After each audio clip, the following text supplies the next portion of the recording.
Uncle, আপনি কান্না করছেন কেন? বাবা, আমি আঙ্কেল না, আমি তোমাদের হতভাগা বাবা। না, আপনি আমার বাবা না। আমার বাবা বলছে আমার বাবা বিদেশে থাকার সময় মারা গেছেন। তোর মা মিথ্যা কথা বলছে। বিশ্বাস করো, তোমরা আমাদের বাবা, বিশ্বাস করো।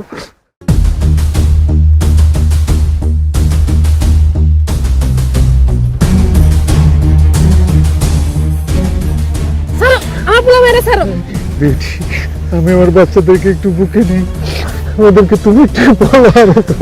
ওগর বাবা মারা গেছে, তুমি ছাড়ো ওরে ছাড়ো। এতটা নিষ্ঠুর হবে না বেটি, আমি তোমার পা ধরতেছি, আমার বাচ্চাদেরকে আমার বুক থেকে আলাদা করে তুমি কি ছাড়বে নাকি আমি মানুষ জড়ো করবো? আলাদা এলাকা থেকে পারে না। কে কই আছেন ভাই? দেখেন আমার বাচ্চাগুলো এই লোকটা নিয়ে যাইতেছে, ছাড়ো তুমি, ছাড়ো কইতাছি। কি ব্যাপার আবার চিল্লাচিল্লি করছেন কেন? কি হয়েছে এখানে? ভাই দেখেন না, এই